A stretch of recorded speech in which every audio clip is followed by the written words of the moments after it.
Selamat sore, salam sejahtera bagi kita semua.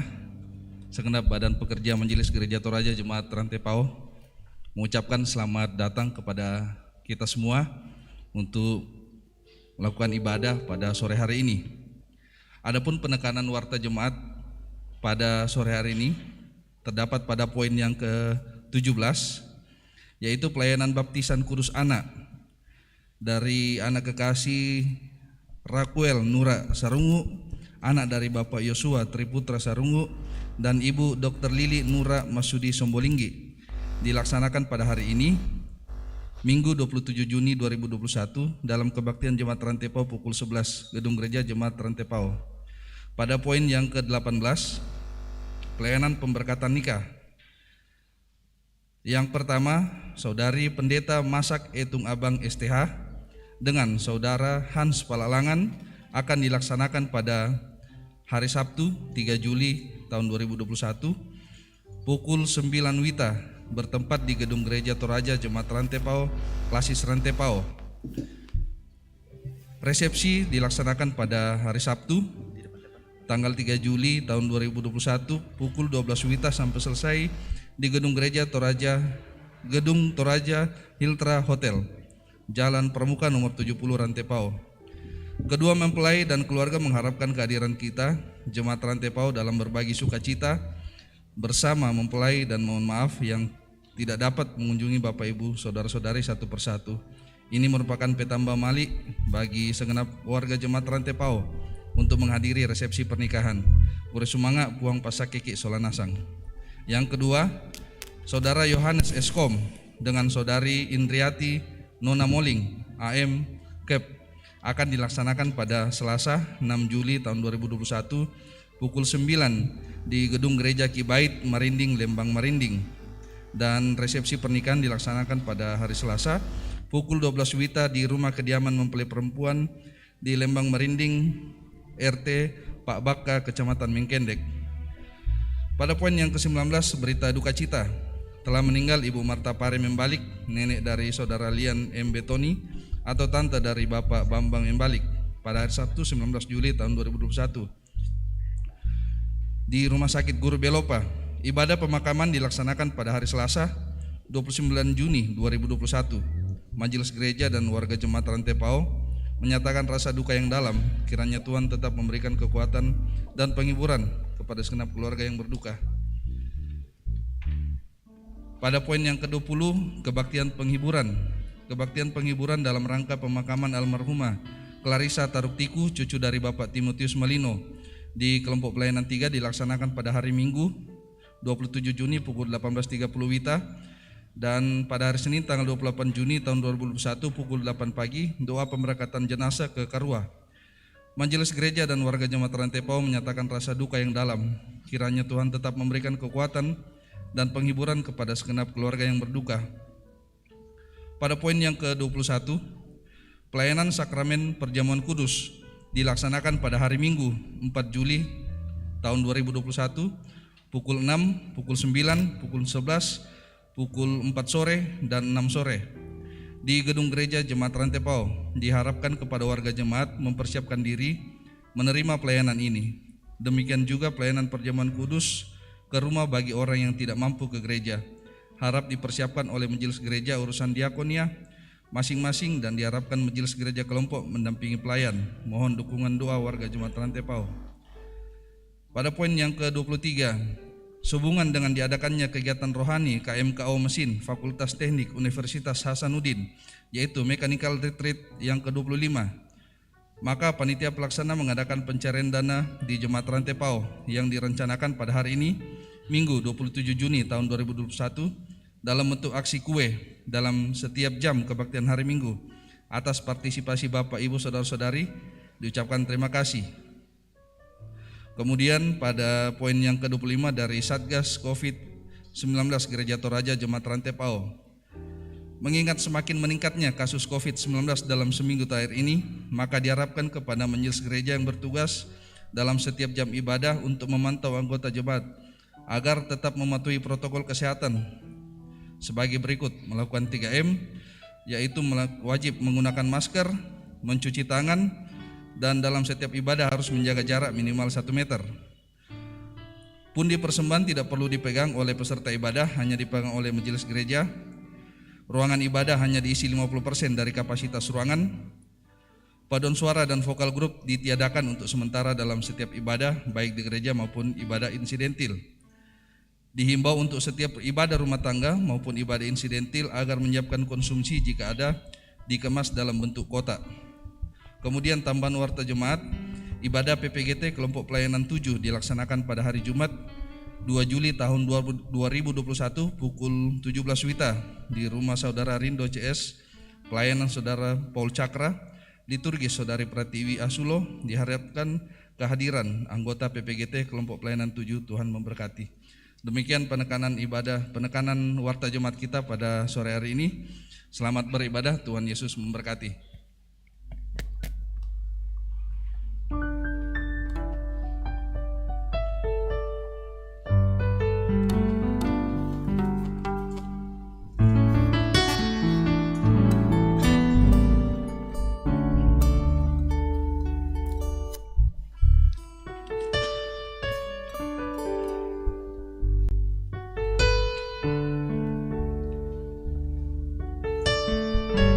Sidang jemaat kekasih Tuhan, selamat petang menjelang malam. Salam sejahtera buat kita semua, baik yang ada dalam gedung gereja ini, gedung pelayanan, maupun di rumah masing-masing. Selamat mengikuti ibadah pada sore hari ini. Kita akan mulai ibadah kita. Mari kita siapkan hati kita untuk menghadap Allah. Terpujilah Allah Tritunggal yang terus menyatakan kasih dan kuasa-Nya bagi kita sekalian. Kita boleh ada sampai saat ini dan bersekutu di tempat ini. Semuanya terjadi karena pertolongan-Nya. Olehnya itu, dalam persekutuan saat ini, mari dengan iman kita berkata, pujilah Tuhan, hai jiwaku, pujilah namanya yang kudus, hai segenap batinku.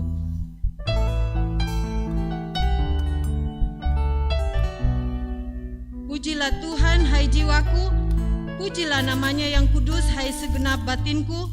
Hatiku siap, ya Allah, aku mau menyanyi, aku mau bermazmur bagi namamu yang kudus. Dalam perenungan tema, kasih Allah mengalahkan pahitnya kehidupan. Mari bersama memuji dan memuliakan Tuhan. Saya undang jemaat bangkit berdiri. Kita akan menyanyi kidung pujian, ku nyanyikan haleluya.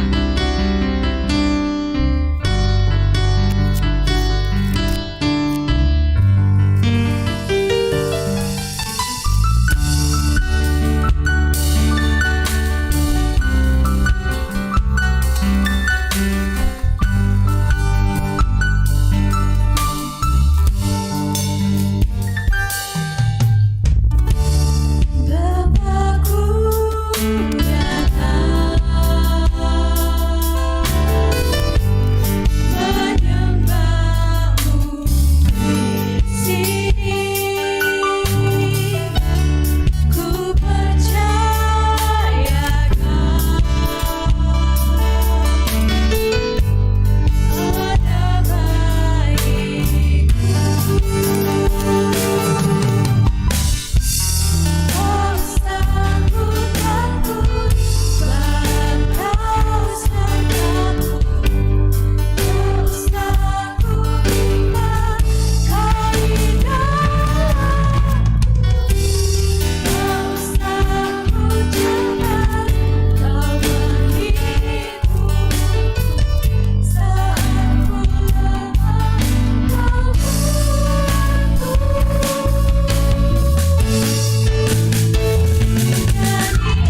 Ibadah ini berlangsung dalam nama Bapa dan Anak dan Roh Kudus.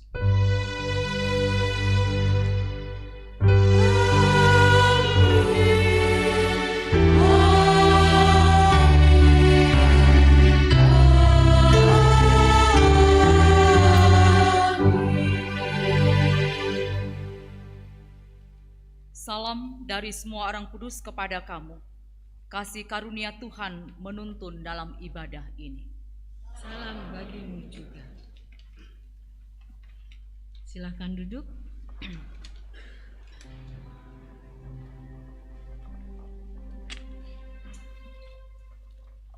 Sidang jemaat Tuhan, kita akan bermazmur. Kita akan membaca Mazmur 130 ayat 1 sampai 8. Mazmur 130 ayat 1 sampai 8. Firman Tuhan, seruan dalam kesusahan.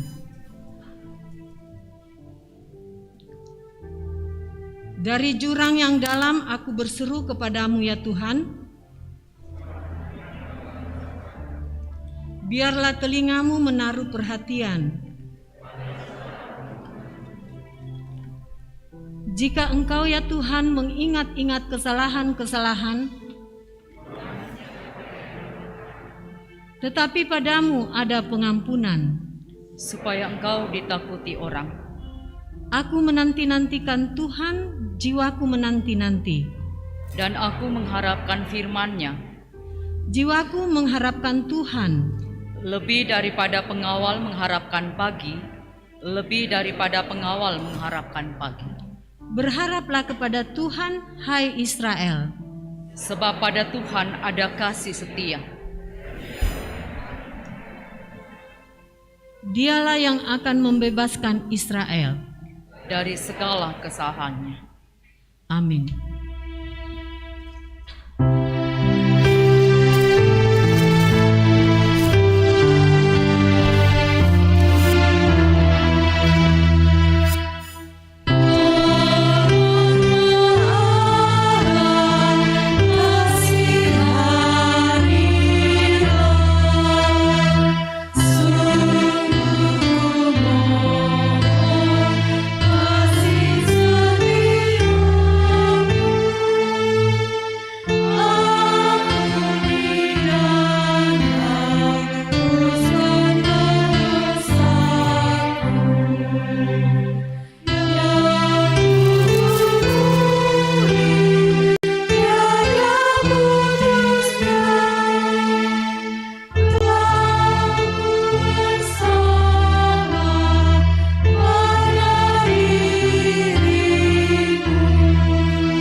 Kepada semua yang dikasihi oleh Tuhan, mari berdiri, kita akan mendengarkan perintah mengasihi.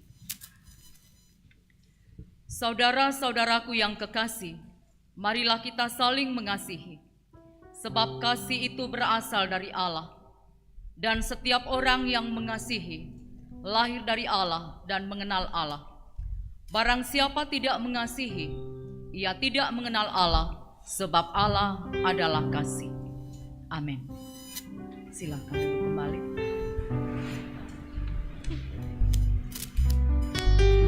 Kita Seperti yang kau inginkan, ingini.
Jika dalam kesungguhan kita menyesali dosa-dosa, anugerahnya diteguhkan kembali.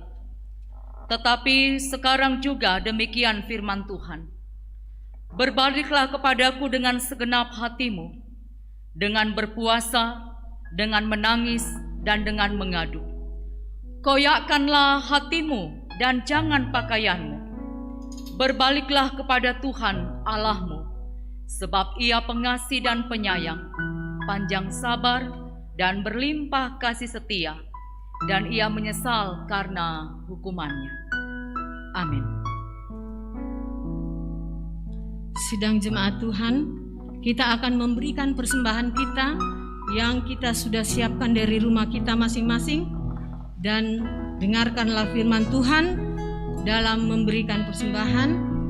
Terdapat dari 2 Korintus 8 ayat 15. Seperti ada tertulis, orang yang mengumpulkan banyak tidak kelebihan, dan orang yang mengumpulkan sedikit tidak kekurangan. Kita akan menyanyi untuk mengiringi persembahan kita. Terima kasih ya Tuhanku.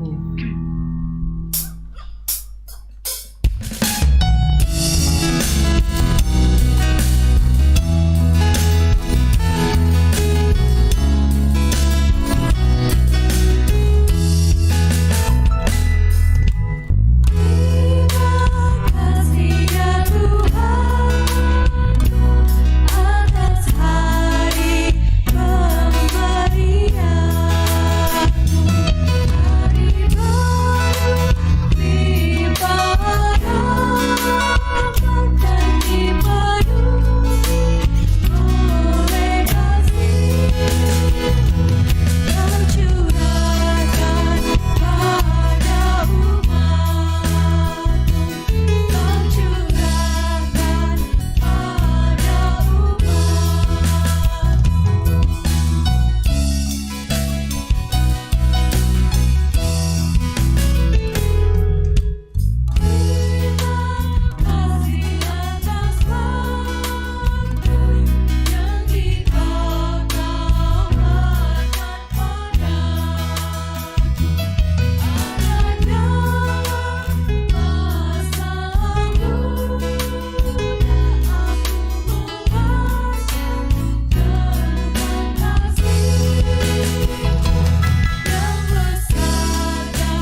Mari kita berdoa.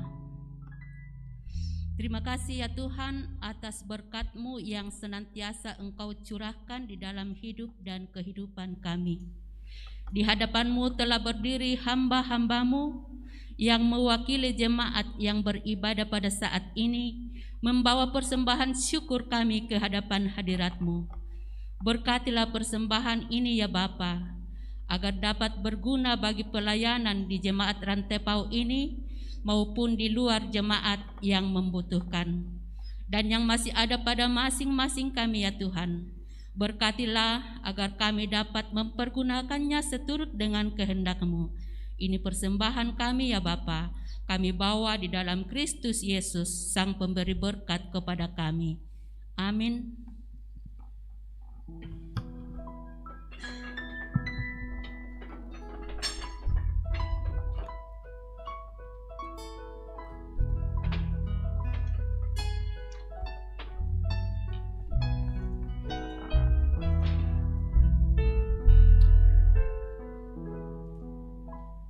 Sidang jemaat Tuhan, kita sudah memberikan persembahan kita, maka patutlah kita memuji dan memuliakan namanya dengan menyanyi Sekarang Beri Syukur.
Kita akan membaca dan merenungkan firman kebenaran Tuhan. Mari semua yang terkasih, kita mohon pertolongan Allah di dalam doa. Kita berdoa. Kami mensyukuri untuk kehidupan anugerah Tuhan yang berlaku bagi kami semua hingga hari ini. Kami bersyukur untuk kesehatan yang cukup, yang memungkinkan kami Tuhan untuk melangkahkan kami dari tengah-tengah kediaman kami, hingga kami boleh ada di rumah-Mu yang kudus di sini. Kami suka mengalami perjumpaan dengan Tuhan dan juga menikmati hadirat-Mu. Biarlah semua ini selalu menjadi respon pertumbuhan iman percaya kami, agar dalam kehidupan yang Tuhan anugerahkan, kami semakin berelasi dekat dengan Bapa, pemilik kehidupan kami. Kami akan membaca firman kebenaran-Mu. Kami mohon pertolongan Allah Roh Kudus menyertai kami semua. Memberkati hamba-Mu yang Kau pakai pada saat ini. Mungkinkan untuk dapat menyampaikan suara hati Tuhan, supaya firman kebenaran boleh menjadi bahagian yang kami dengar dengan baik, kami renungkan, dan juga kami lakukan dalam kehidupan kami. Semua kekasih-kekasih yang akan mendengarkan, Engkau juga yang memberkati. Memiliki kesediaan untuk mendengar firman-Mu, yang selalu menjadi suluh dan pedoman dalam kehidupan kami. Bapa terkasih, bersabdalah, kami sedia mendengar. Dalam nama Tuhan Yesus kami berdoa. Amin.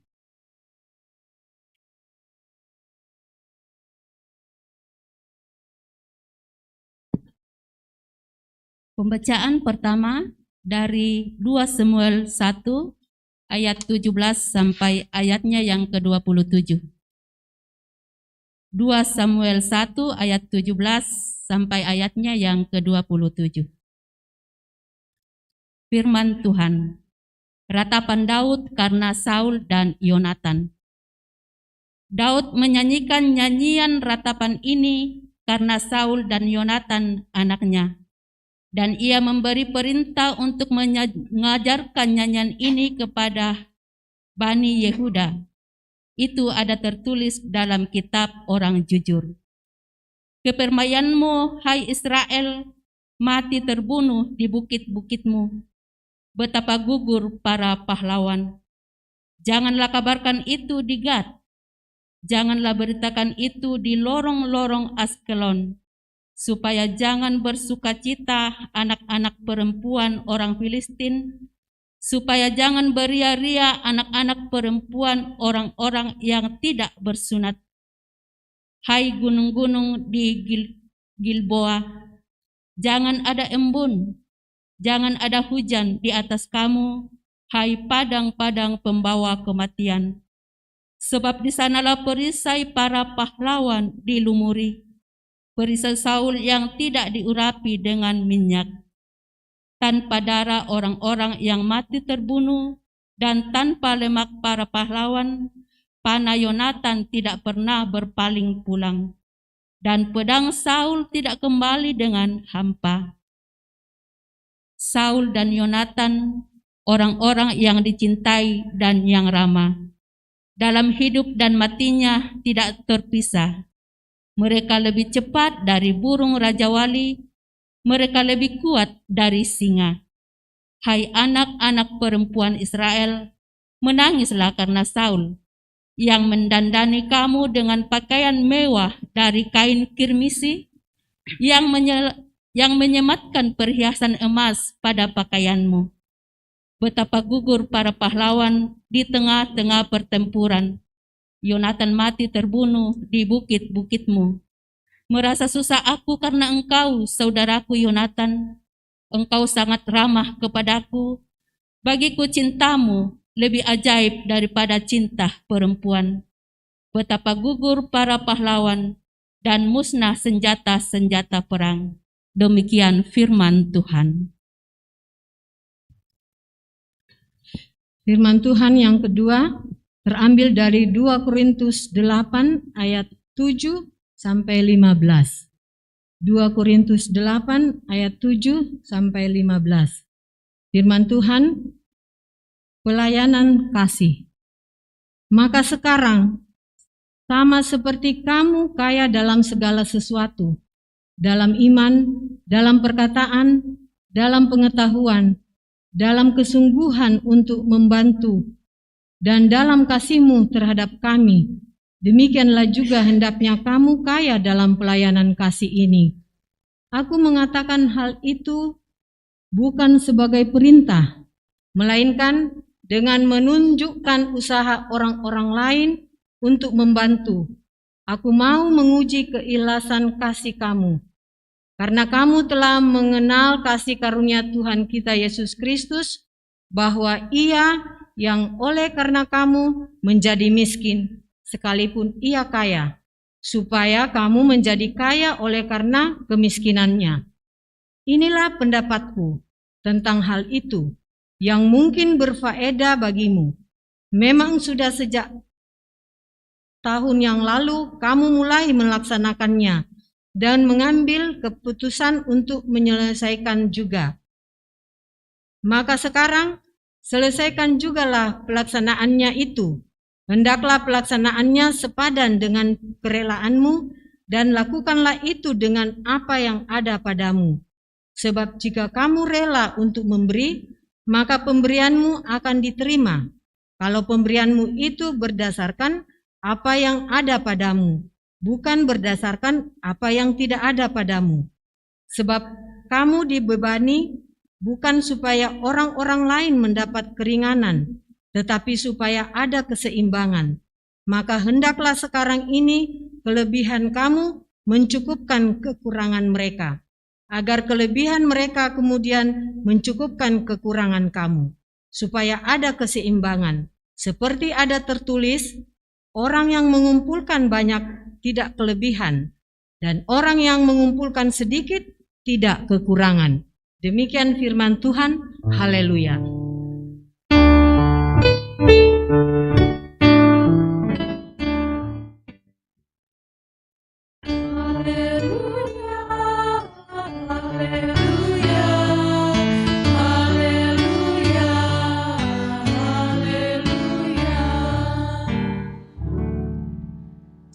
kasih Tuhan, mari bangkit berdiri. Kita akan membaca Markus pasal 5, ayat 21 sampai ayatnya yang ke-43.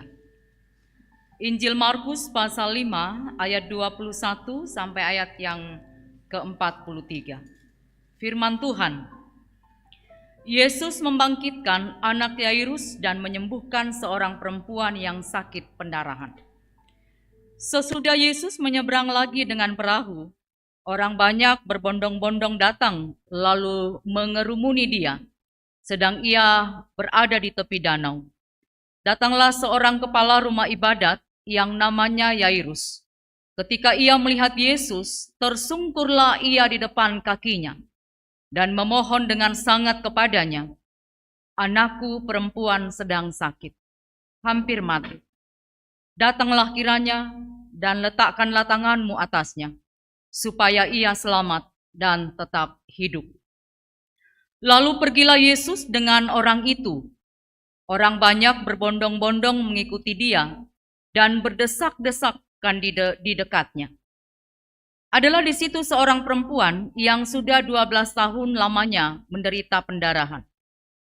Ia telah berulang-ulang diobati oleh berbagai tabib, sehingga telah dihabiskannya semua yang ada padanya. Namun sama sekali tidak ada faedahnya, malah sebaliknya keadaannya makin memburuk. Dia sudah mendengar berita-berita tentang Yesus. Maka di tengah-tengah orang banyak itu ia mendekati Yesus dari belakang dan menjamah jubahnya. Sebab katanya, "Asal ku jamah saja jubahnya, aku akan sembuh." Seketika itu juga berhentilah pendarahannya, dan ia merasa bahwa badannya sudah sembuh dari penyakitnya. Pada ketika itu juga Yesus mengetahui bahwa ada tenaga yang keluar dari dirinya. Lalu ia berpaling di tengah orang banyak dan bertanya, "Siapa yang menjamah jubahku?" Murid-muridnya menjawab, "Engkau melihat bagaimana orang-orang ini berdesak-desakan dekatmu, dan engkau bertanya, siapa yang menjamah aku?" Lalu ia memandang sekelilingnya untuk melihat siapa yang telah melakukan hal itu.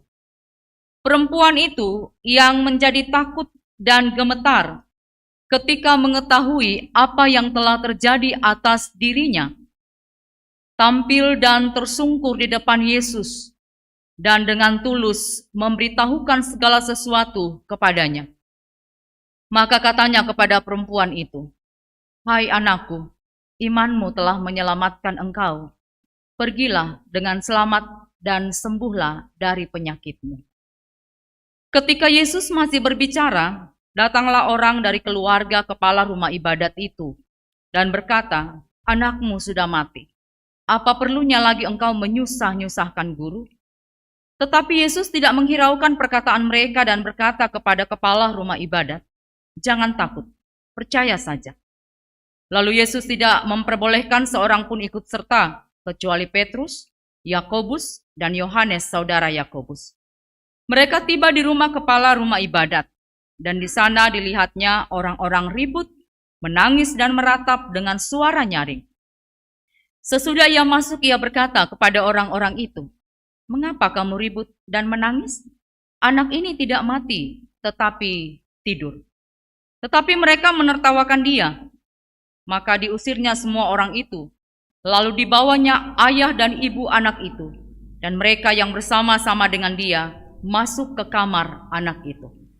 Lalu dipegangnya tangan anak itu, katanya, "Talita kum," yang berarti, "Hai anak, aku berkata kepadamu, bangunlah." Seketika itu juga anak itu bangkit, berdiri dan berjalan, sebab umurnya sudah 12 tahun.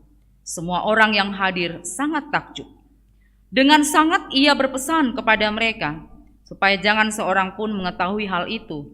Lalu ia menyuruh mereka memberi anak itu makan. Amin, firman Tuhan.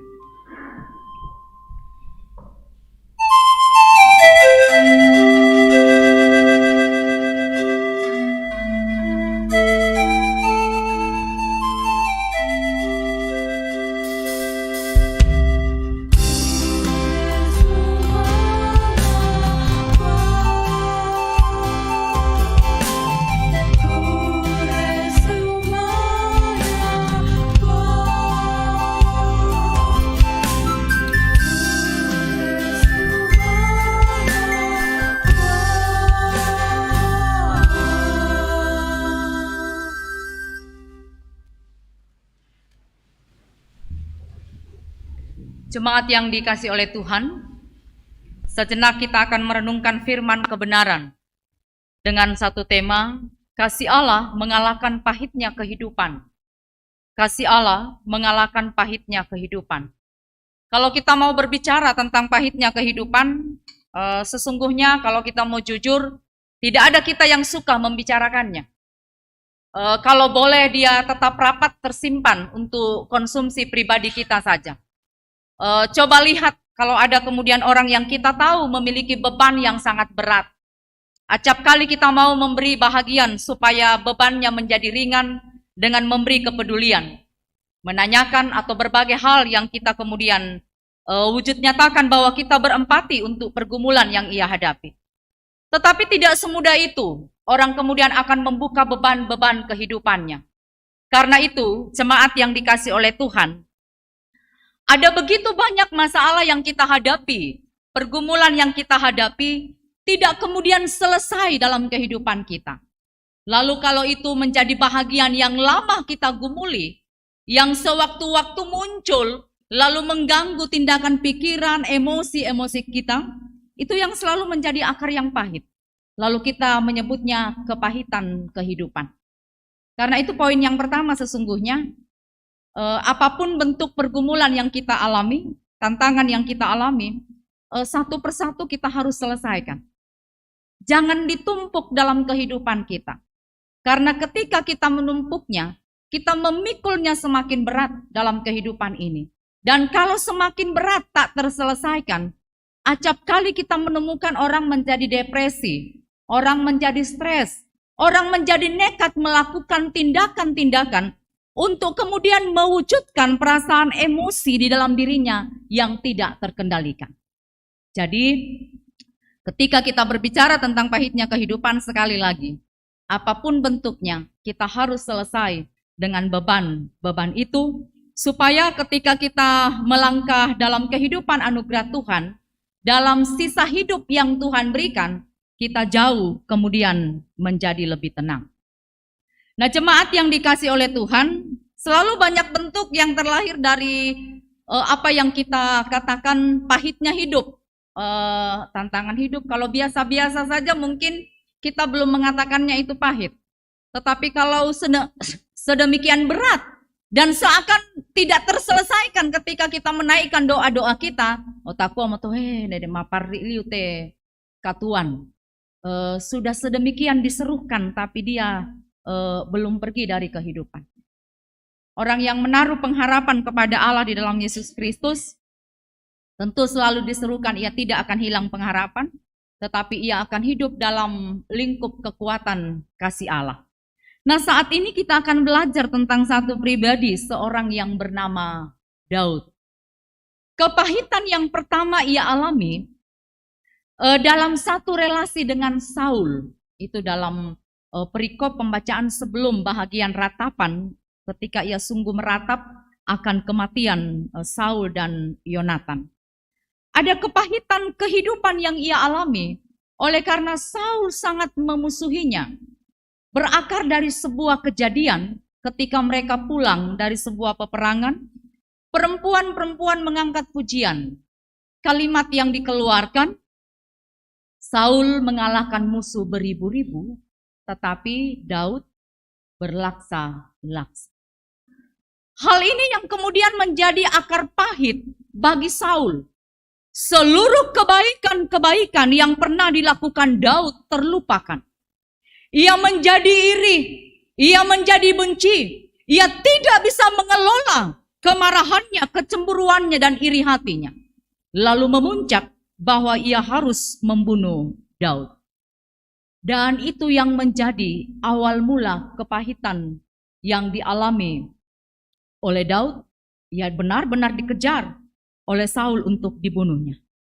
Bahkan kita bisa membaca bahagian firman Tuhan, pernah sekali hanya seorang Daud, karena emosi yang tidak terkendalikan dari Saul, ia mengejar dengan 3.000 orang terpilih dari Israel. Kita bisa bayangkan mencari satu orang, menggerakkan 3.000 orang. Karena keinginannya untuk segera melihat Daud mati.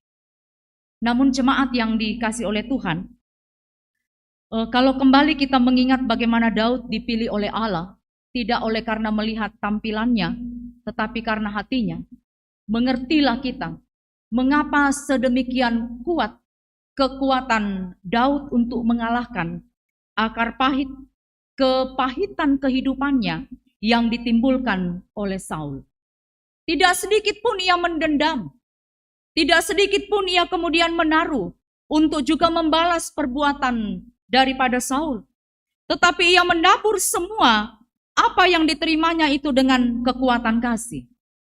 Mengapa? Karena Daud punya kemenangan iman. Ia berelasi baik dengan Tuhan. Berarti kita umat yang menaruh pengharapan di dalam Yesus Kristus, kita harus selesai dengan berbagai keadaan pahit kita ketika mungkin kita berelasi dengan orang lain dan tidak seperti yang kita inginkan. Kalau kita mungkin mengingat relasi kita dengan orang lain, ada yang kemudian menimbulkan akar pahit oleh karena sikap seseorang, oleh karena kejahatan seseorang, ternyata tidak ada alasan untuk tidak mengampuni. Kita belajar dari Daud, pahit kehidupannya ketika ia mengalami tekanan dari Saul. Bahkan itu banyak diungkapkan di kitab Mazmur. Di Mazmur 23 ia mengatakan, sekalipun aku berada dalam lembah kekelaman, aku tidak takut bahaya. Itu dikejar dengan sangat luar biasa sehingga bahagian itu sudah dia sebut sebagai lembah kekelaman. Tapi kemenangannya sekali lagi, ia tidak menyimpan semua rasa sakit itu dan kekecewaannya atas sikap Saul. Sehingga kita bisa mengatakan ia selesai dengan perkara itu. Kalaupun sampai matinya, Saul tetap marah kepadanya. Tapi Daud sungguh tidak menyimpan perkara itu. Ia hidup berkemenangan di dalam Tuhan. Nah, kita juga mau hidup berkemenangan di dalam Tuhan. Satu poin hidup harus kemudian kita berhasil menggesernya. Kita mau melihat kehidupan kita, relasi kita dengan orang lain. Apakah menjadi satu relasi yang selalu berjalan dengan baik? Tapi kalau sebaliknya hingga hari ini mungkin kita masih menyimpan kesalahan orang lain, susah memaafkan orang lain. Kata firman Tuhan tentang mengenal Allah yang penuh kasih, itu tempat kita kemudian bertaruh pada kekuatan kasih kita bahwa kalau kita sulit untuk mengampuni orang lain, sebenarnya kita tidak terlalu mengenal Allah yang adalah kasih itu. Jadi kalau kita mengatakan pada diri kita, saya mengenal Allah yang penuh kasih, saya kemudian percaya kepada Yesus Kristus Tuhan, maka tidak bisa tidak siapapun yang kemudian menjadi bahagian yang mungkin kita memperlakukan kita seperti apa yang dialami oleh Daud. Sebelum mereka meminta maaf pun kita sudah lebih dahulu untuk memaafkan. Ini yang kadang kala sulit. Ada orang yang berpikir, saya tidak mau memaafkan dia supaya dia tahu bahwa saya marah. Saya sih tidak apa-apa, setahun 2 tahun tidak bicara dengan si A, saya mah aman-aman saja. Betulkah demikian? Tentu tidak. Setiap ada orang yang tidak berelasi baik dengan kita, semakin lama akan semakin menjadi akar pahit dalam kehidupan.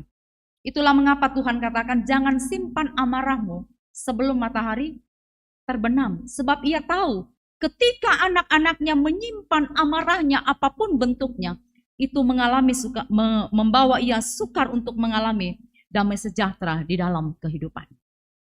Nah, kalau berbicara tentang damai sejahtera, siapa yang mau hidup damai sejahtera dalam kehidupan ini? Tentu kita semua mau hidup dalam damai sejahtera.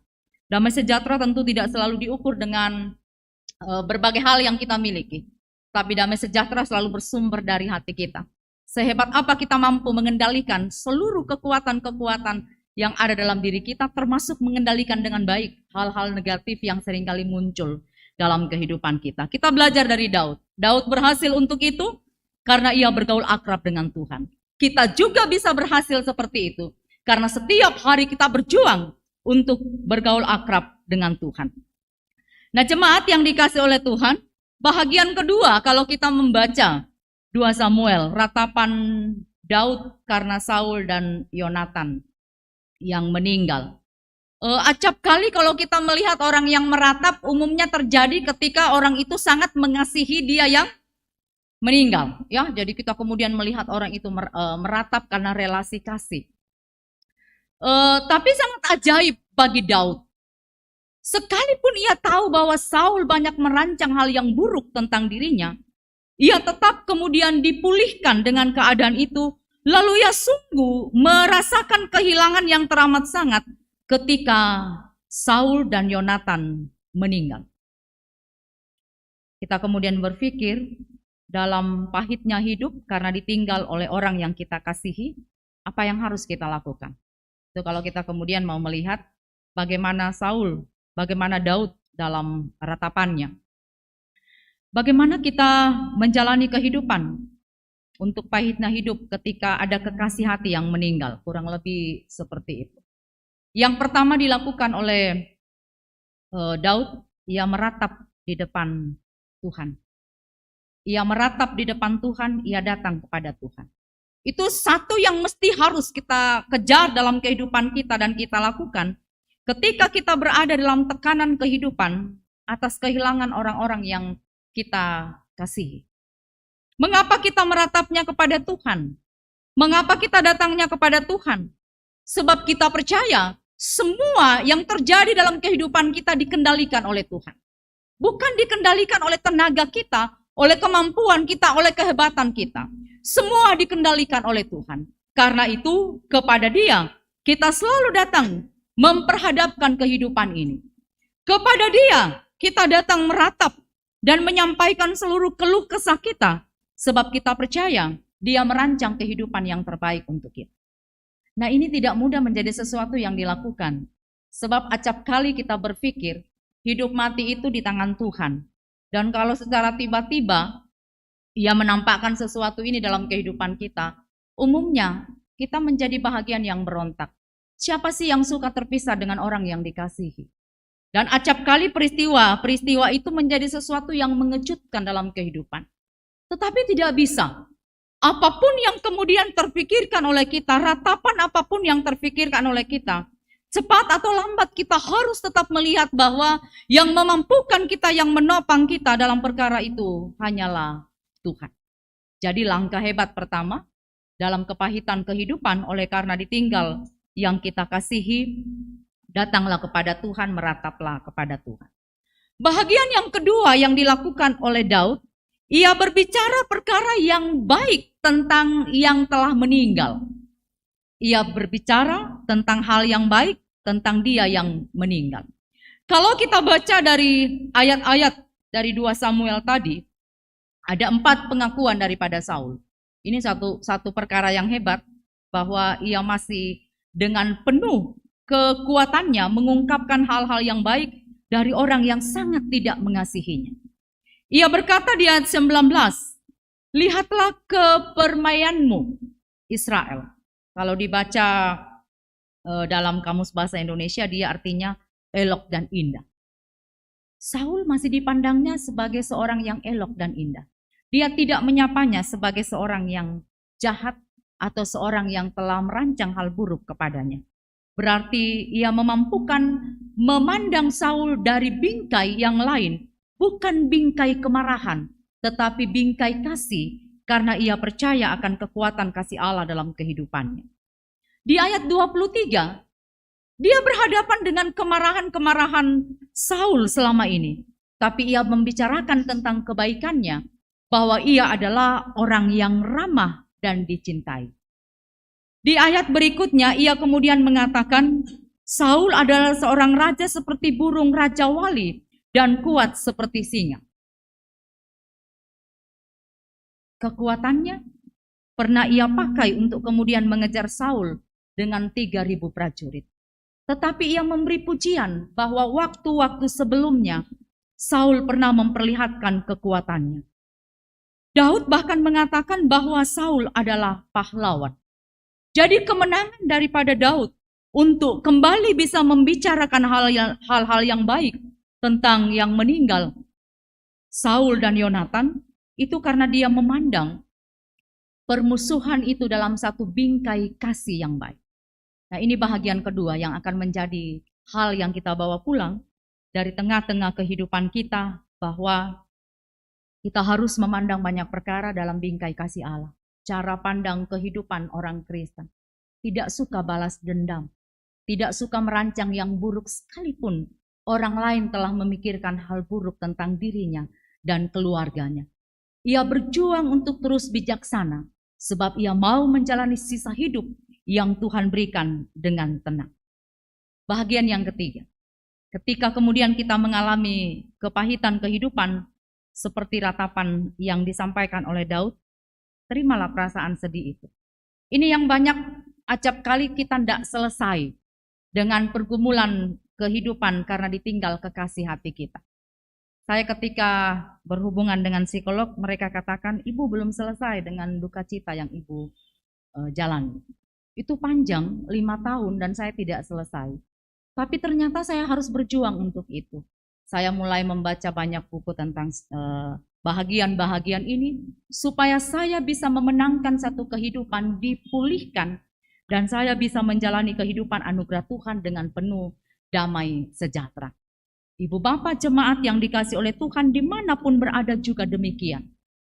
Kita harus selesai dengan duka cita yang kita alami, supaya kita masih bisa melihat bagaimana Tuhan terus berkarya dalam kehidupan kita. Bentuk-bentuk kepahitan dalam kehidupan ini ternyata tidak hanya kedukaan. Kita juga acap kali menyebut kepahitan ketika kita bergumul dalam kehidupan sakit yang panjang. Ini kepahitan yang juga luar biasa, acap kali menantang iman percaya. Bukan sekali 2 kali berseru untuk sebuah kesembuhan, tapi acap kali sudah bertahun-tahun. Dan acap kali sudah mulai lelah untuk itu. Tapi selalu ada kekuatan kuasa Roh Kudus dalam diri setiap orang yang mengalami pergumulan itu untuk tetap berharap kepada Tuhan. Dan kita belajar melihat apa yang dialami oleh seorang perempuan yang sakit pendarahan selama 12 tahun. Panjang dan lama. Bahkan dikatakan dalam perikop pembacaan, dia sudah melakukan upaya pemulihan. Semua yang ia miliki telah habis, tapi keadaannya bukan lebih baik tetapi semakin pahit. Tapi ia mendengar tentang Yesus. Dan ketika ia mendengar tentang Yesus, imannya tumbuh dan percaya. Dikatakan dalam perikop, asal ku jamah saja jubahnya, aku pasti sembuh. Tidak mudah untuk membangun iman yang seperti itu. Meyakinkan diri untuk satu keadaan yang sudah 12 tahun menderita sakit pendarahan. Itu bukan hanya sekedar sakit dalam konteks orang Yahudi, juga disebut najis. Jadi kalau baca ini saya bayangkan, bagaimana perempuan itu bisa kemudian dekat dengan Yesus, itu di luar jangkauan orang banyak pada waktu itu. Karena kalau keadaannya rapi, tentu dia tidak diperbolehkan berkumpul dengan orang banyak. Sebab siapapun yang menyentuhnya juga akan disebut najis. Tapi jelas dalam pembacaan tadi itu kerumunan. Kerumunan yang sangat besar sehingga si ibu ini kemudian tidak lagi menjadi bahagian yang begitu diperhatikan. Dan imannya menolong dia. Asal ku jamah jubahnya, aku pasti sembuh. Iman seperti ini juga yang akan kita punya dan terus kita punya dalam kehidupan kita. Sepanjang hidup yang Tuhan berikan, apapun pergumulannya, kita percaya tanpa ragu sedikit pun kepada Tuhan. Ia mampu melakukan segala perkara. Hanya persoalan waktu. Kita harus setia pada waktu Tuhan, bukan waktu kita. Acap kali kita menina-bobokkan iman kita, mengatur Tuhan sedemikian dengan doa-doa kita. Padahal kita hanya berseru dan Tuhan yang menentukan bahagian kehidupan. Jadi apapun yang sementara kita gumuli pada saat ini, jauhkan keputusasaan. Percaya kepada Allah yang kita sembah di dalam Yesus Kristus. Percaya kepada kekuatannya yang tidak kemudian pernah terlambat di dalam kehidupan ini. Dia menjadi Allah yang selalu melihat kehidupan kita. Sepahit apapun, ia mampu mengangkat kita dari lembah itu. Asal saja kita terus beriman dan terus percaya dalam kehidupan ini. Kematian, kekasih hati, sakit, penyakit, berbagai pergumulan hidup di tengah-tengah keluarga selalu bisa menjadi akar pahit dalam kehidupan ini. Juga bisa menjadi akar pahit dalam kehidupan yang dilalui oleh kekasih-kekasih kita, anak-anak muda, relasi hubungan cinta kasih yang terputus, bisakah juga menjadi akar pahit? sangat bisa. Dan kalau tidak dikelola dengan baik, acap kali itu berakar sedemikian pahitnya. Tapi hari ini saya mau mengatakan, ya benar itu pahit, tetapi tidak perlu kemudian sampai hilang pengharapan. Acap kali seseorang tidak bisa mengendalikannya karena mulai merendahkan dirinya. Mulai melihat bahwa pada dirinya tidak ada kemampuan apa-apa. Mulai gemar membandingkan dirinya dengan orang lain. Sehingga dalam kepahitan itu sungguh-sungguh ia lebih pahit mengalaminya. Padahal, lihatlah, ada kekuatan kuasa Allah yang merancang kehidupan setiap orang menjadi lebih baik. Hari ini mungkin mengalami kekecewaan. Tapi ketika ketenangan, kebijaksanaan, dan ketika melihat kehidupan ini tetap terus berlanjut dalam naungan kasih Tuhan, semua akan baik-baik saja. Jadi jemaat yang dikasihi oleh Tuhan, melihat seluruh lingkup kehidupan kita, apapun yang kita lalui bersama-sama, yang kita mau sebut dia pergumulan, yang kita mau sebut dia kepahitan kehidupan, Firman mengatakan semua dapat dikalahkan dengan kasih Allah dalam kehidupan ini. Artinya Allah yang kita sembah dalam Yesus Kristus itu menilik kehidupan setiap kita dengan baik dari hari lepas hari. Sehingga selalu kita berkata, tidak ada yang kebetulan yang terjadi dalam kehidupan kita. Semua telah berada dalam ketetapan dan rancangan Tuhan. Jadi kalau kita bersuka cita bersama dengan Tuhan. Kalaupun kita harus bergumul, kita bergumul dengan Tuhan. Itu yang membuat setiap anak-anak Tuhan selalu hidup berkemenangan. Sehingga tidak ada beban hidup yang akan menumbangkan kita. Baik sebagai ayah dan ibu, pun anak-anak dalam kehidupan ini. Kita akan selalu menjadi pemenang. Itu yang menjadi suara iman percaya kita di sepanjang kehidupan ini. Sekali lagi, tidak ada beban kehidupan yang akan menumbangkan setiap anak-anak Tuhan. Sebab kita percaya tangan kasih Allah tidak pernah terlambat menolong kita. Ia ada di setiap waktu kehidupan kita, hanya butuh bagaimana kita belajar setia untuk melalui proses Tuhan. Dan setiap pergumulan-pergumulan kehidupan, kita kerjakan apa yang menjadi bahagian kita dan serahkan kepada Tuhan apa yang menjadi bahagian Tuhan. Dan berdoalah setiap hari, Tuhan beri hikmat supaya kita bisa membedakan mana yang menjadi bahagian kita dan mana yang menjadi bahagian Tuhan. Agar menjalani kehidupan anugerahnya, kita selalu hidup lebih tenang. Mazmur katakan, ajarlah kami Tuhan, menghitung hari-hari kami sedemikian, supaya kami semakin bijaksana. Demikian anak-anak Tuhan akan semakin bijaksana menjalani kehidupan ini. Sebab ia tahu ia punya Allah yang selalu memelihara dia di dalam kehidupan ini. Terpujilah nama Tuhan. Amin.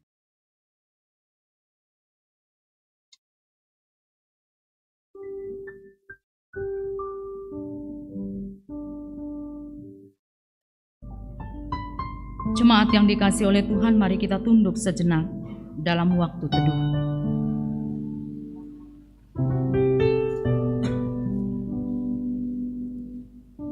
Mengikuti proses Tuhan dalam kehidupan kami. Biarlah itu menjadi hal yang kami senangi. Supaya sekalipun kami harus bergumul, kami tidak akan pernah berputus asa. Sebab kami percaya, kami punya Allah yang memelihara kami dengan setia. Kami punya Allah yang tidak akan pernah terlambat menolong kami. Kami angkat segala perkara yang dapat menjadi akar pahit dalam kehidupan kami. Kami mau menjalani sisa hidup anugerah Tuhan dengan penuh damai sejahtera. Amin.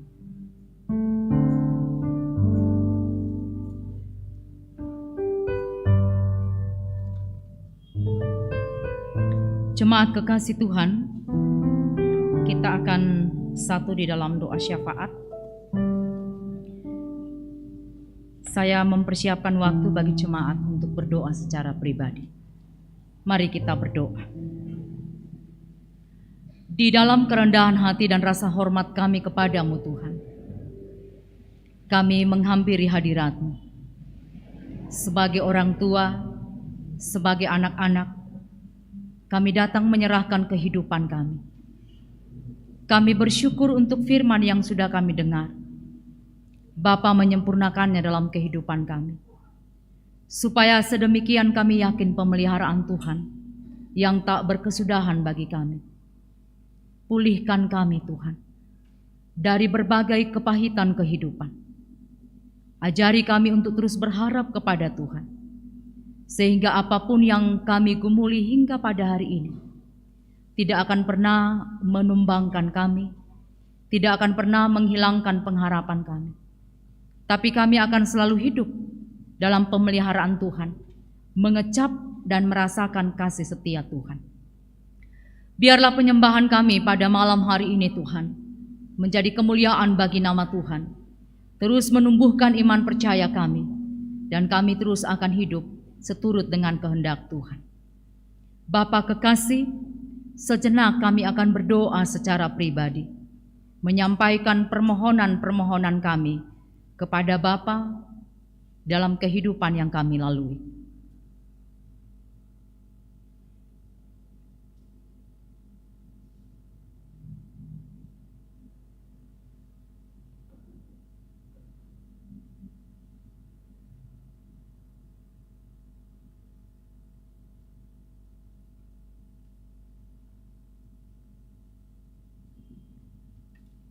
Ya Tuhan, Engkau yang mendengar seluruh seru sembahyang kami secara pribadi, dimanapun kami berada.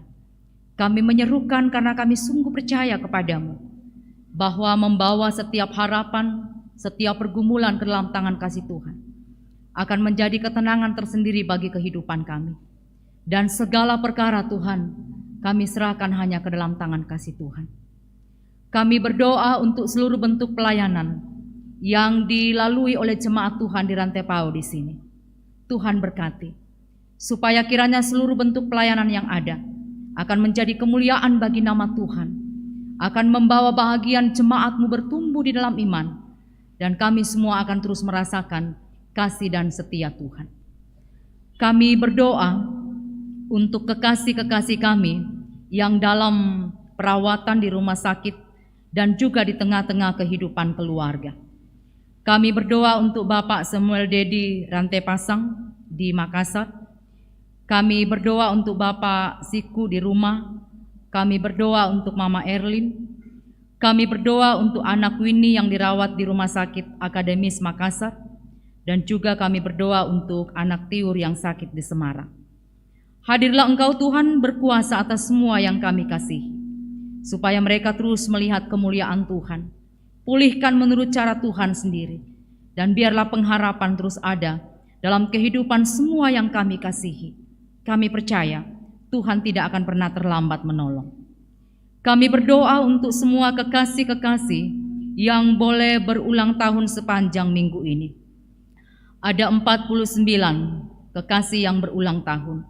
Tuhan penuhi sukacita, supaya semua yang boleh bertambah usia atas izin kehendak Tuhan dapat merasakan setiap hari pemeliharaan-Mu. Kami juga berdoa untuk orang tua kami yang sudah lanjut usia. Peliharakan Tuhan berkati, supaya dalam perawatan kasih keluarga, tempat mereka melihat kasih dan setia Tuhan. Kami berdoa untuk semua anak-anak kekasih kami, dalam pertumbuhan, dalam perjuangan pendidikan, baik yang dalam pengawasan orang tua, pun juga yang tersebar di berbagai tempat. Tuhan jaga anak-anak kekasih kami, supaya mereka senantiasa terpelihara oleh kasih-Mu dan hidup takut akan Tuhan, agar rancangan kehidupan yang Tuhan tetapkan bagi mereka, juga mereka jalani seiring dengan kepercayaan dan ketaatan kepada Tuhan.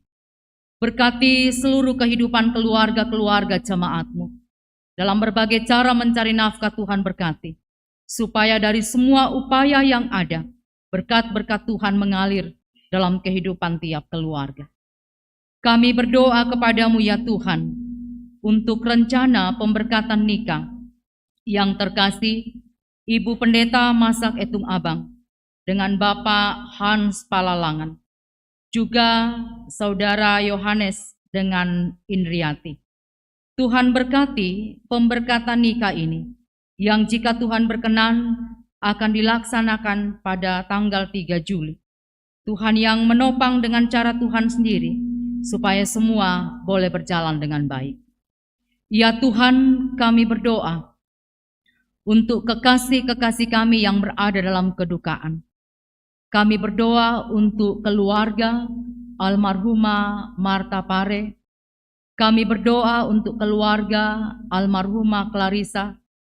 Tuhan, berkuasalah Engkau memberi penghiburan dan kekuatan, supaya semua kekasih-kekasih kami yang mengalami kedukaan tetap melihat kemuliaan Tuhan dan dihiburkan menurut cara Tuhan sendiri. Kami berdoa untuk semua yang terkasih, yang Tuhan pakai menopang pelayanan dalam tim Kantoria, musik, LCD. Tuhan berkati, memberi selalu kesabaran, memberi kesehatan, dan juga berkat-berkat-Mu senantiasa mengalir, supaya kesetiaan pelayanan ini menjadi sesuatu yang dipersembahkan yang terbaik menurut ukuran kasih dan setia Tuhan. Berkati tim COVID, berkati tim multimedia, berkati seluruh pengerja gereja, berkati setiap hamba-hamba Tuhan yang hadir di jemaat Tuhan di sini. Tuhan yang akan senantiasa memberkati dalam seluruh pelayanan-pelayanan yang ada, sehingga segala yang dipersembahkan selalu menjadi kemuliaan hanya bagi nama Tuhan. Kami berdoa untuk pergumulan kami Tuhan. Engkau kiranya berkuasa untuk bahagian kehidupan karena pandemi COVID-19 yang sudah sekian lama kami gumuli. Kami tidak akan pernah berhenti berharap. Kami terus berharap kepada Tuhan, berseru kepada Tuhan. Tuhan kiranya berkenan untuk memulihkan.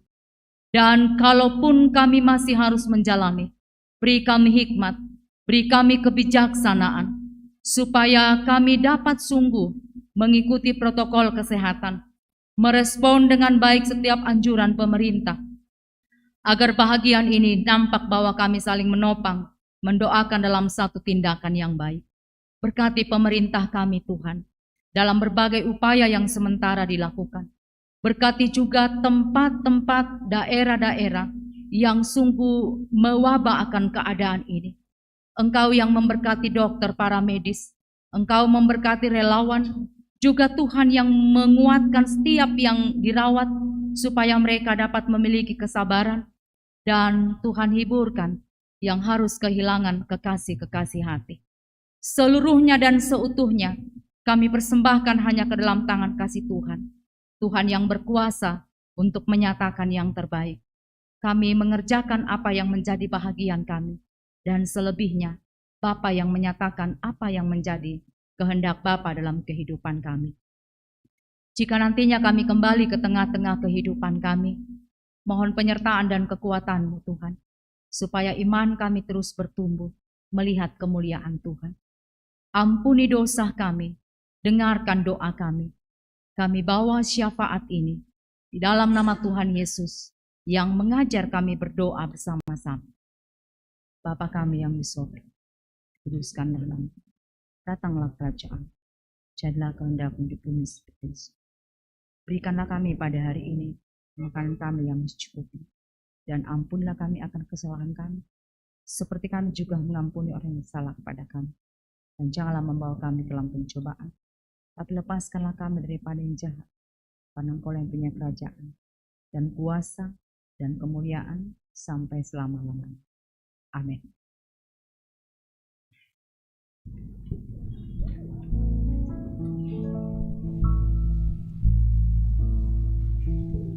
Jemaat yang dikasihi oleh Tuhan, mari bangkit berdiri.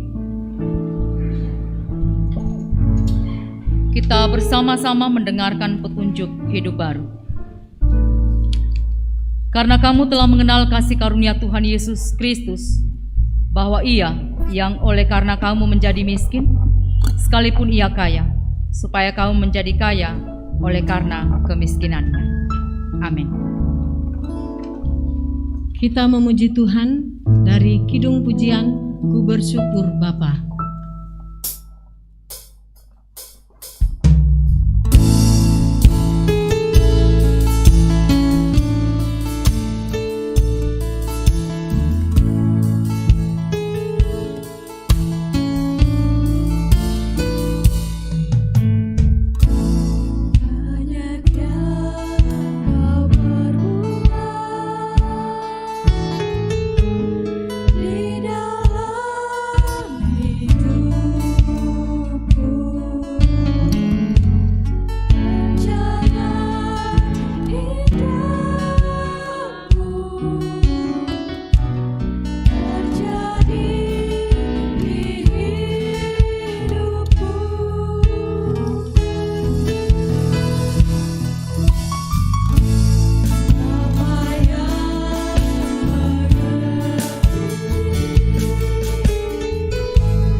semua yang terkasih, pergilah dalam damai sejahtera Allah. Utamakanlah cinta kasih dalam hidup berelasi dengan sesama. Dan yakinlah bahwa kasih Allah mengalahkan pahitnya kehidupan. Mari semua terima berkat Tuhan. Tuhan memberkati engkau dan melindungi engkau. Tuhan menyinari engkau dengan wajah-Nya dan memberi engkau kasih karunia. Tuhan menghadapkan wajah-Nya kepadamu dan memberi engkau damai sejahtera. Amin. Puji syukur kepada Tuhan, oleh karena kasih-Nya, pada malam hari ini kita sudah dilayani oleh Ibu Pendeta Adriani Yusuf dari Jemaat Rantai Pasele. Terima kasih Ibu, Tuhan memberkati Ibu dalam tugas dan pelayanan setiap hari. Terima kasih. Kita akan nyanyikan nyanyian syukur kita, Di Jalan Hidupku.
Demikianlah ibadah kita pada malam hari ini.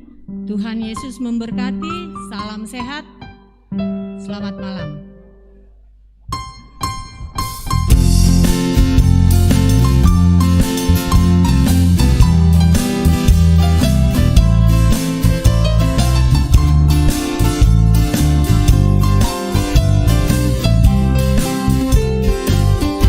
Di hidupku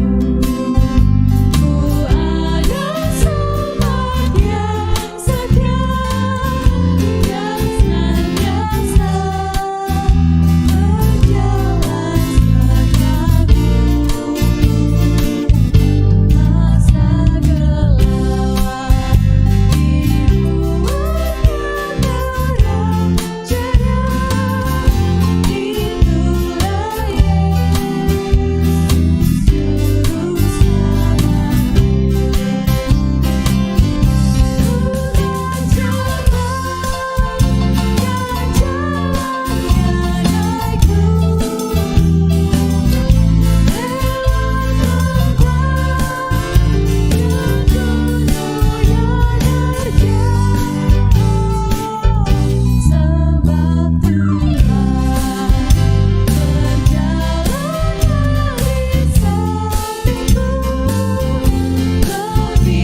akan dibangkitkan hidup yang kau beri, dan kini hanya untukmu. Ku tak akan berhenti